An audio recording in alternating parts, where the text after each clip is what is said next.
இந்த விஷயம் தெரிஞ்சு 2 பேருமே ஆடி போயிடுவாங்க.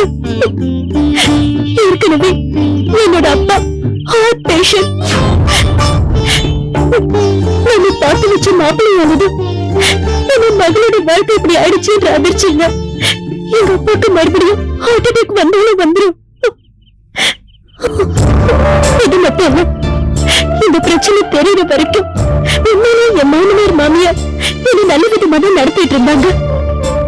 போன வாரம் எதிர்ப்புமா நான் என் ஃப்ரெண்டுக்கு போன் பண்ண போனேன். யாருக்கும் நான் இந்த விஷயத்தை சொல்ல ட்ரை பண்றேன்னு நினைச்சு அண்ணன் இருந்தது என்ன இந்த ரூம்ல வச்சு போட்டிட்டாங்க. இப்ப இங்க என்கிட்ட இப்படி நடந்துக்கிறதுக்கு காரணம் எங்க உங்க பிள்ளையோட குறை வெளியே தெரிஞ்சிடுமோங்கிற பயத்துல தானே தவிர என்ன இருக்கிற வெறுப்புல இல்ல. இப்பதான் சொல்றேன், அவங்க ரொம்ப நல்லவங்க. நல்லவங்கன்னு நீதான் சொல்ற. இப்ப போட்டி வச்சு கொடுமைப்படுத்துறாங்கன்னு நீதான் சொல்ற. நான் என்ன பண்ணணும்னு எதிர்பார்க்கிறேன்? உங்களுக்கு எழுதின லெட்டர் போலீஸுக்கும் என்னோட அப்பா அம்மாவுக்கும் என்னால எழுதிருக்க முடியும். யாருக்கும் எந்தவித அவமானமும் இல்லாம எங்க குடும்பத்துக்கு எந்த பங்கமும் இல்லாம எந்த பிரச்சனையும் நீங்க தீர்த்து வைப்பீங்கன்னு தான் நான் இந்த லெட்டர் உங்களுக்கு எழுதினேன்.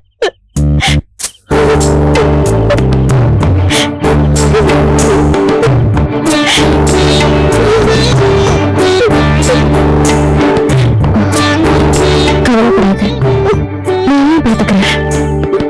ஓகே, அவ்வளவுதான்.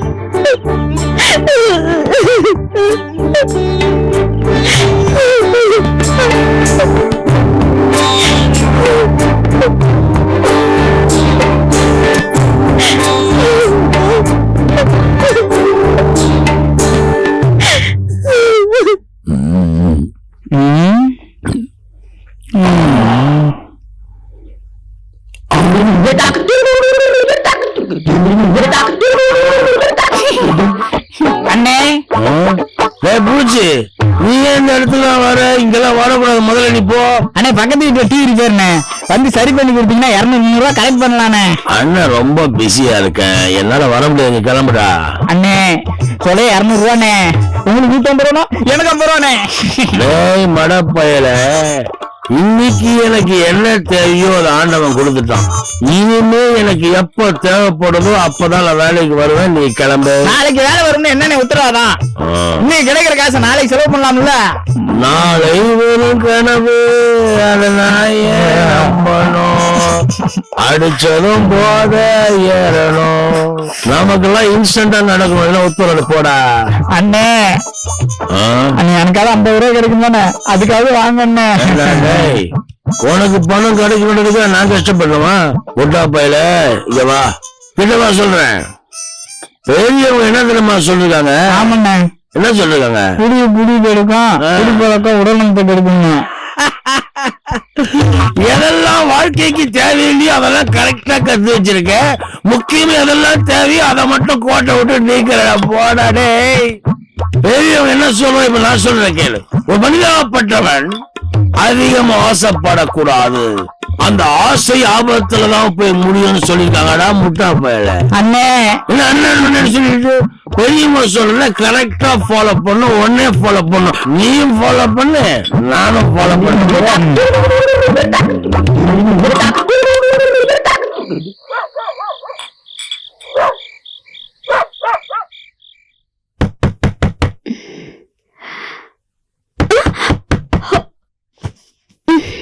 யாரு இந்த நேரத்துல?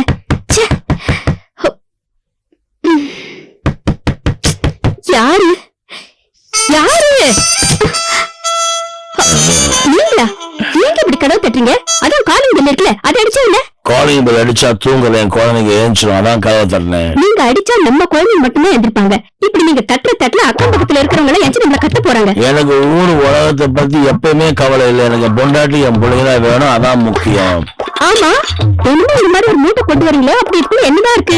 இந்த கார்பரேஷன் லாரி குப்பை லாரி போன ஒரு நாத்துலாருமே அந்த மாதிரி இருக்கு. Nonsense you are talking. அடி பாவி, இதையா குப்பைன்னு சொல்ற? இது அருமை தெரியாம சொல்லடி முட்டாள். அப்படி இருக்கு என்ன வச்சிருக்கீங்க? அப்படி கேளு சொல்றேன். அவ்வளவு ரிசர்ச் மெட்டீரியல், அதாவது பெட்ரோல் ஒரு வண்டி எப்படி ஓட வைக்கிறது ரிசர்ச் பண்ணிட்டு இருக்கேன். அது மட்டும் கிளிக் ஆயிடுச்சு. அப்புறம் நம்ம வீட்டுல பணம் குப்பா மாதிரி கொட்டிக்கிட்டே இருக்கும். நீங்க ஒரு சாக்கு அள்ளி காட்டிக்கிட்டே இருக்க வேண்டியதுதான். இத முதல்ல அங்க போய் கொட்டுங்க. நாத்து அடிக்குது. கைய கால கழுவிட்டு வாங்க, நான் சாப்பாடு எடுத்து வைக்கிறேன். இப்பெல்லாம் வெளியே கொட்டு தான் சொல்லுவேன். அப்புறமா அள்ளி முடிச்சு கட்டுன்னு சொல்ல போறேன். அப்பாடா 1 2 3 4 5 என்னமா இருக்கு? இப்ப 4 தான் இருக்கு. எவனா சுட்டானா? நம்ம நாட்டுல எவனாலும் சுடுவாங்க படுவாங்க. இல்ல 4 தான் இருந்தது. காலைல சொன்ன 2 எறா சொரா எல்லாம் ரெடியா. நைட்டத்தை கொண்டு போய் ரொம்ப பசிக்குது. நம்ம குடும்பம் இருக்கிற இருப்புக்கு உங்களுக்கு நண்டி சோறாலாம் வேற கேக்குதா? அதெல்லாம் ஒண்ணு கிடையாது. இட்லி, சட்னி, சாம்பார். இன்னும் கொஞ்ச நேரம் கழிச்சு வந்திருந்தா இத கூட எடுத்து ராப்பிச்சக்காரனுக்கு போட்டிருப்பேன். அப்போ ராப்பிச்சக்காரனுக்கு போடுற சாப்பாட்டுல தான் எனக்கு போடுறேன்னு சொல்லாம சொல்றேன். இருக்குதானே எனக்கு கெட்ட வார்த்தை திட்டீங்களா நீ?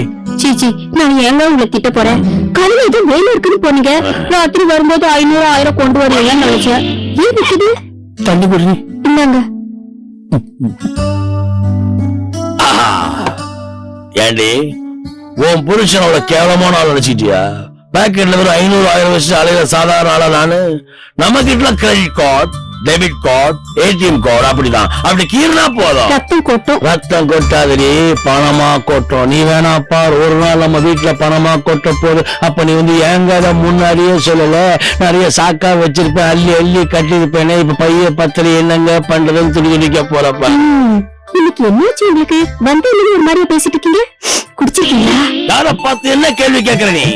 ஏண்டி நீ கூட தான் காலையில நான் காப்பி குடிக்கிறேன், சாயந்தரம் நான் டீ குடிக்கிறேன், நைட் ஆனா பால் குடிக்கிறேன், இடையில தண்ணி குடிக்கிறேன். ஏன் குடிக்கிறேன் புருஷன் கேட்டிருக்கேனா? எப்படி புருஷன் பிஹேவ் பண்ணணும் மேனர்ஸ் தெரியல, நாகரிகம் இல்ல. என்னடி பேச்சு பேசுற நீ? என்ன பேச்சு பேசுற? ஐயோ, இப்படி தொண பேசிட்டு இருந்தா எப்படி தூங்குறது? கொஞ்சமா அறிவு வேண்டாம்? பாத்தியா, ஒரு சின்ன பொண்ணு உனக்கு புத்தி சொல்றது நடந்துக்கிறதுலாம் உனக்கு தேவையா? அண்ணே, நான் உண்மைதான் சொன்னேன். சிரிக்காத.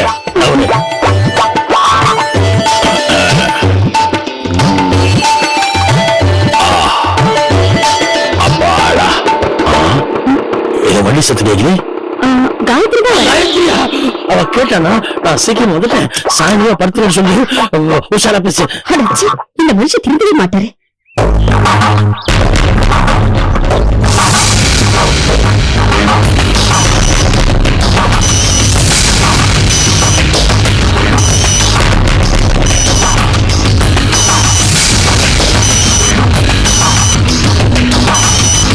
ஹலோ, நான் சொல்ல.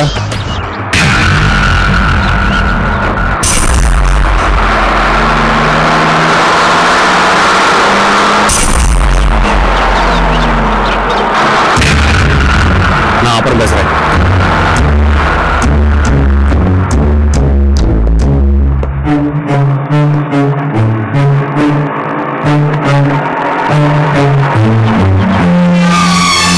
சைரன் சத்தமே இல்லாம போகுது. ஆமாய்யா, நான் கூட கவனிக்கல. என்னன்னு தெரியலையே. சரி விடுறா, நம்ம வந்த வேலையை பார்ப்போம். ஏதோ போன் பண்ணணும்னு சொன்னல, முதல்ல போன் பண்ணு, என்ன ஏதுன்னு கேளு.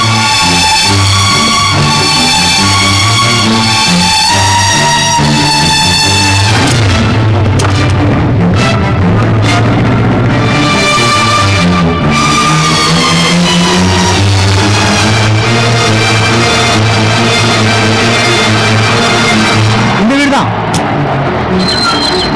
சீக்கிரம் உள்ள போங்க.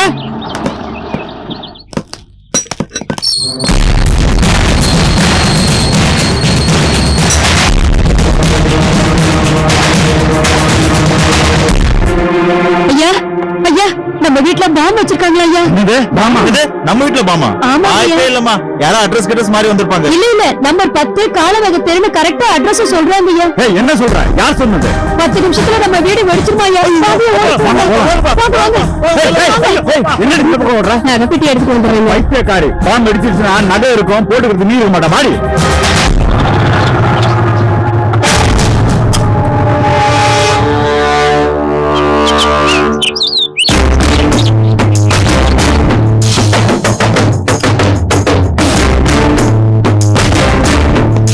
உள்ள யாரா இருக்காங்களா? பேசிட்டு இருக்கேன், சீக்கிரம் சொல்லுங்க. ஐயா, அது வந்து ஏமா அவர் எங்களை தானே கேக்குறாரு, நாங்க பதில் சொல்ல மாட்டோம்.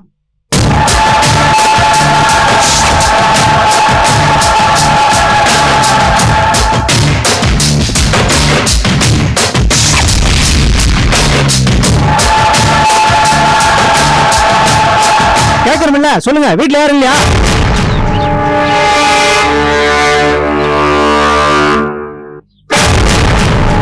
இன்னும் 2 நிமிஷம் தான் இருக்கு, பாம்பு வெடிக்க போகுது, சீக்கிரம் சொல்லுங்க. இல்ல, வீட்டுல யாரும் இல்லைங்க.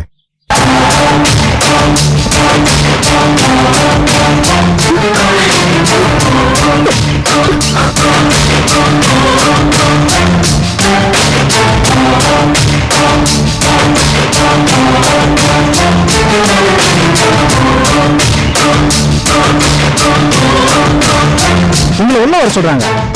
பாம்பு இருக்குல்ல சொன்னா பாம்பை எடுத்து வச்சுமா. வாங்க.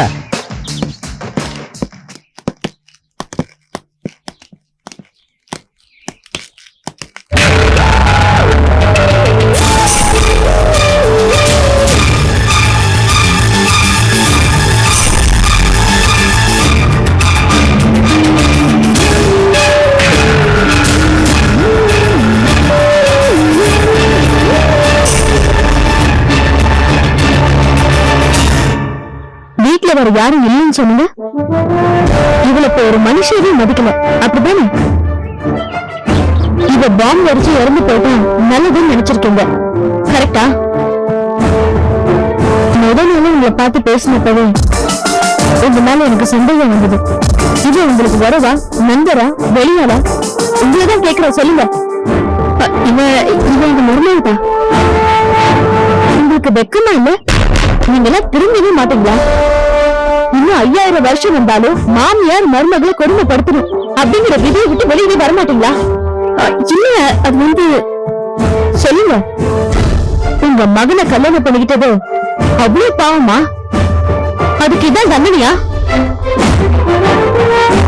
ஆயுசுக்கும் இவளை வச்சு காப்பாத்துறேன்னு அவ்வளவு சாட்சியா இவ கழுத்துல தாலி கட்டீங்களே. இப்படி 5 நிமிஷத்துல இவ செத்து போகட்டும் விட்டுட்டீங்களா? உங்களுக்கு எப்படி சார் மனசு வந்தது? முதல்ல நீ ஃப்ரெண்டுன்னு சொல்லிட்டு வந்த, இப்ப பாம் ஸ்குவாட்னு சொல்லிட்டு வந்திருக்க. உண்மையிலே நீ யாரு? அதானே. முதல்ல நான் கேட்கிற கேள்விக்கு நீங்க பதில் சொல்லுங்க. அதுக்கு அவசியமே இல்ல. வேலை முடிஞ்சுதா போய்கிட்டே இருங்க. இது எங்க குடும்ப பிரச்சனை. ஒரு மருமகளை கொல்ல நினைக்கிறது குடும்ப பிரச்சனையா? இங்க நடந்த எல்லா விஷயத்தையும் எல்லாரும் பாத்துக்கிட்டு தான் இருக்காங்க. போலீஸ் ஸ்டேஷன்ல சொன்னேன்னு வைங்க, கோர்ட்டு, கேஸ், வக்கீல், வாய்தானு அழிஞ்சு தெரிஞ்சு கடைசியில தூக்கு தொங்க வேண்டியதா இருக்கும். சொல்லுங்க, பிரச்சனையை நீங்க சொன்னீங்கன்னா சொல்யூஷனை கண்டுபிடிக்கலாம். இல்லன்னா கமிஷனர் ஆபீஸ்க்கு பெட்டிஷன் தான் கொடுக்கணும்.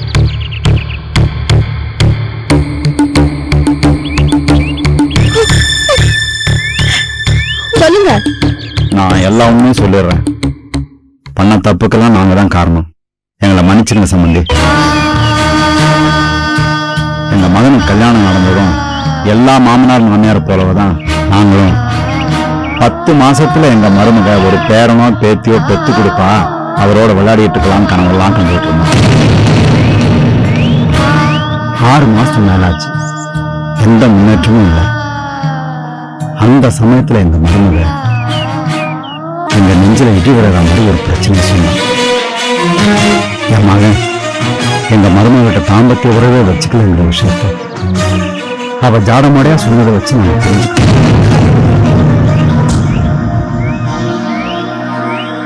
அந்த சமயத்துல ஒரு பொண்ணுக்கு நியாயமா அமைய வேண்டிய வாழ்க்கைய என் பையனால கொடுக்க முடியலங்கிற விஷயத்தை கேள்விப்பட்டதும் நாங்க ரொம்ப வேதனைப்பட்டோம். இந்த உண்மை வெளியில தெரிஞ்சா எங்க குடும்பம் மானம், மரியாதை, கௌரவம் எல்லாம் போயிடும்.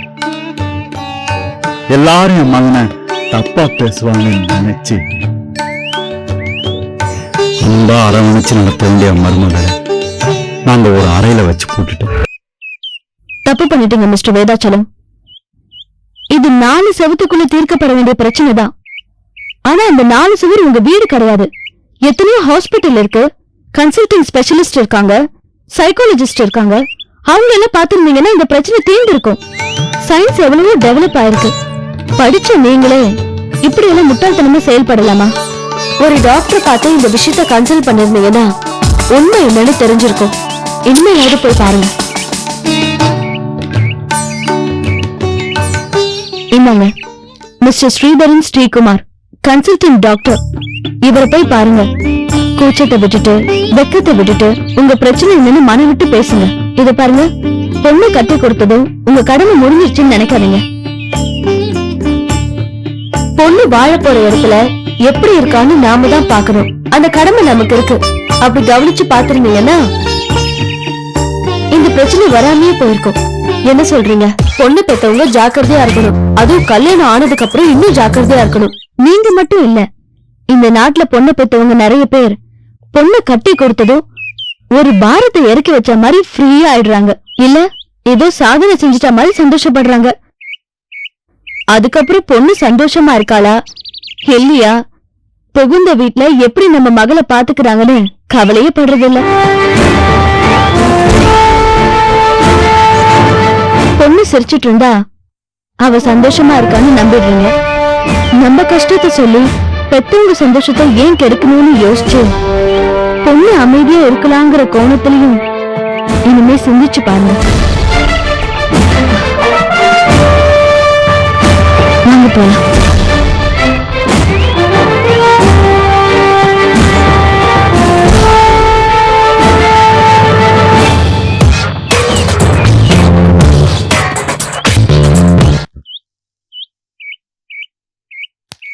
ஏமா கடைசி வரைக்கும் உன் பேர் என்னங்கிறதே சொல்லாம போறிய?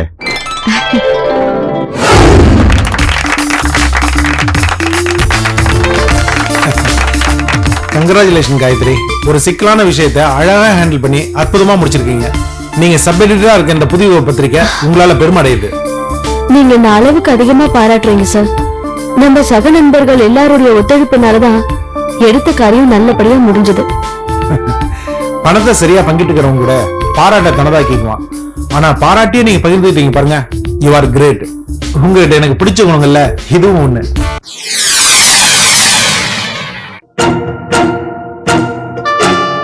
உண்மையை சொல்லணும்னா சாதாரணமா ஆரம்பிக்கப்பட்ட இந்த பத்திரிக்கை மக்கள் மத்தியில பரபரப்பா பேசப்படுதுன்னா அதுக்கு முக்கிய காரணமே நீங்க தான் சார். இந்த பிரச்சனையை நம்ம புதுவிதமா ஹேண்டில் பண்ணிருந்தோம்னு வச்சுக்கோங்க, இன்னைக்கு நம்ம புதிய பத்திரிக்கை மக்கள் மத்தியில பரபரப்பா விற்பனையா இருக்கும். அப்படியா? உங்க எண்ணம் என்னன்னு சொல்லுங்க. நல்ல விஷயம் யார் சொன்னாலும் ஏத்துக்குங்கிறது உங்களுக்கே தெரியும். அதான் சார், மரணப்பிடியில் மருமகள், ஆண்மை இல்லாத கணவரிடம் சிக்கி அல்லல் படும் அபலை பெண்ணின் கண்ணீர் கதை அப்படின்னு அந்த வனஜ மாமியாரப்பட்ட கொடுமையெல்லாம் சொல்லியிருந்தோம்னா இன்னைக்கு டாக் ஆஃப் த டவுன் நம்ம பத்திரிக்கை தான். சர்க்குலேஷனும் எகிரி இருக்கும், வருமானம் இருந்திருக்கும். மிஸ் பண்ணிட்டோம் சார். அதான் மத்தவங்களுக்கும் காயத்ரிக்கும் உள்ள வித்தியாசம். நீங்க சொன்ன மாதிரி ஹெட் நியூஸ் போட்டு ஆர்டிகல் எழுதிருந்தா சர்க்குலேஷன் பிச்சுக்கிட்டு போயிருந்திருக்கும். அதுக்கப்புறம் அந்த புருஷங்காரன் தற்கொலை பண்ணிருப்பான். அவங்க அப்பா அம்மா அவமானம் தாங்காம ஊர் விட்டு ஓடி இருப்பாங்க. அப்புறம் அந்த வனஜாவோட வாழ்க்கை கேள்விக்குறியா இருந்திருக்கும். இதெல்லாம் மனசுல வச்சுதான் காயத்ரி எழுதல. கரெக்டா காயத்ரி?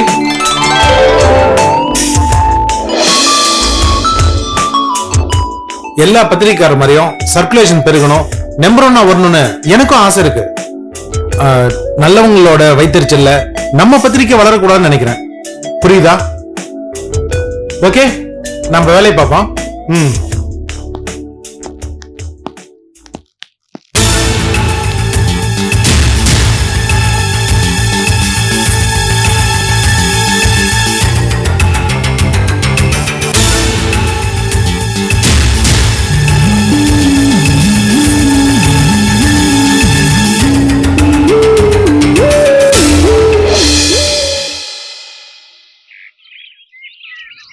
ஏயா சார், மெயின் ரோட்ல நின்னாதான் நம்மளை பார்த்து பயந்து ஒருத்தரும் சிக்க மாட்டேங்கிறான்னு பார்த்தா இந்த சந்திரனால ஒருத்தரும் மாட்ட மாட்டேங்கிறான்.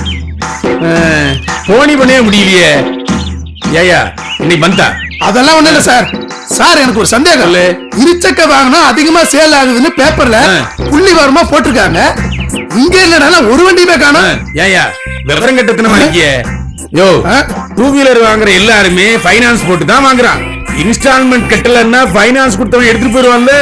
எங்க போயிட்டீங்க சார்? இங்க தானே இருக்கு சார். சார் வரா விடாத மடக்கே. நிறுத்து, ஸ்டாப், நிறுத்து, ஸ்டாப், நிறுத்து, ஸ்டாப், நிறுத்து, நிறுத்து. Very good. என்னடா முழிக்கிற? இறங்கு, இறங்குடா. Bloody nonsense. இருக்கா? இருக்கு சார். என்ன இருக்கு? ஆர்சி புக்கு இன்சூரன்ஸ் என்னோட இன்சூரன்ஸ் இருக்கு சார். ஐயோ இளவு குட்டி தொலைகிறியே, இதெல்லாம் எவைய கேட்டா மேட்டர் இருக்கா? ஆர்சி புக் இன்சூரன்ஸ் உன்னுடைய லைசன்ஸ் இதெல்லாம் யாரா கேட்டா? காந்தி படம் போட்ட நோட்டு இருக்கா? அது எதுக்கு சார்? ஐயோ இப்ப பாரு, கோட்டை தாண்டியா நிறுத்தின? என்ன தேடுற? கோடை தான். என்ன சார் உங்ககிட்டே கோடுங்கன்னு கேக்குறான்? உனக்கு கோடு தானே பிரச்சனை. இப்ப பாரு, என்கிட்டே கோட்டை கேக்குறியா? கிழிக்கிறேன். அப்பா என்னையே துணி வச்சுட்டானே. இப்ப பாத்தியா கோடு இருக்கு. சார் எங்கேயோ போயிட்டீங்க சார். இங்கதான் நிக்கிறேன். நச்சுன்னு இருக்கு சார்.